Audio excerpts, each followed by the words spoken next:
اور صاحب حشم مہمانان گرامی کو شیریں گل رانا کا سلام پہنچے۔ میں سب سے پہلے محترم جناب انجینئر کرنل ممتاز حسین صاحب کو ان کی کتاب اسلام اور ماحول پر دلی مبارکباد پیش کرتی ہوں۔ اس کے علاوہ بھی ادب کی دنیا میں آپ کا بہت نام بھی ہے اور کام بھی ہے۔ اب کتاب کے حوالے سے چند سطور پیش کرنے کی کوشش کروں گی۔ بات کتاب کے نام کی کرتے ہیں، اسلام اور ماحول۔ تو اسلام دین فطرت ہے اور ماحول سے مراد ہر انسان کے ارد گرد کی دنیا ہے جس میں وہ چلتا پھرتا اور جیتا ہے۔ اس ماحول کو صاف ستھرا اور پاک صاف رکھنا خود انسان ہی کی ذمہ داری ہے۔ یہ دنیا انسان کے لیے بنائی گئی ہے۔ انسان اشرف المخلوقات ہے، اس لیے وہ جتنا اس کرۂ ارض کو پاک صاف رکھے گا اتنی ہی اس کی زندگی آسان ہوگی۔ لیکن آج انسان ترقی کرتے کرتے بہت پیچیدہ اور ہلاکت خیز مشینوں اور ایجادات تک جا پہنچا ہے، مگر دوسری جانب اس نے سادگی، اخلاق، سچائی، دیانت، حیا اور معصومیت کو قتل کر کے رکھ دیا ہے۔ آج فضائی اور زمینی اور آبی آلودگی کے علاوہ ہمیں بہت سی دوسری آلودگیوں کا بھی سامنا ہے، جن میں سیاسی آلودگی، تعلیمی آلودگی، زرعی آلودگی، معاشی آلودگی، جنسی آلودگی، ناجائز ذرائع آمدنی کی آلودگی کے علاوہ بھی بہت ساری آلودگیوں کا سامنا۔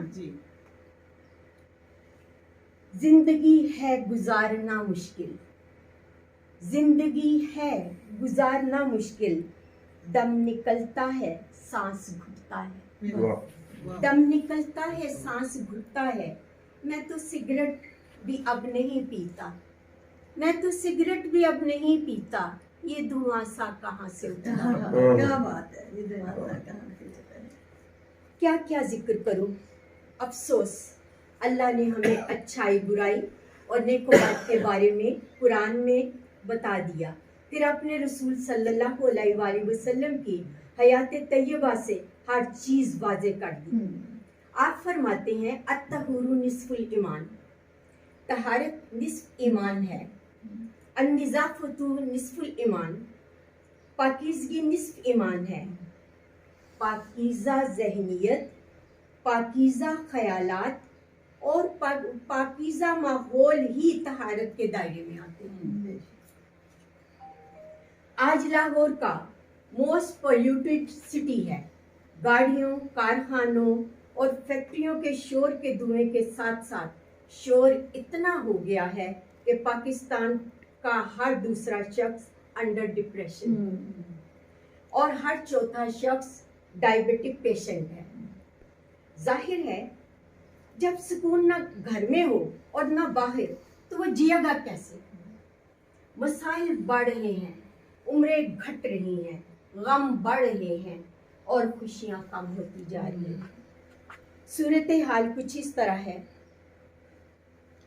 شام تک شام سی ہی رہتی ہے، شام تک شام سی ہی رہتی ہے، صبح آتی ہے پر نہیں آتی، صبح آتی ہے پر نہیں آتی، بڑھ گیا شہر میں دھواں اتنا، کوئی صورت نظر نہیں آتی، کوئی صورت نظر نہیں آتی۔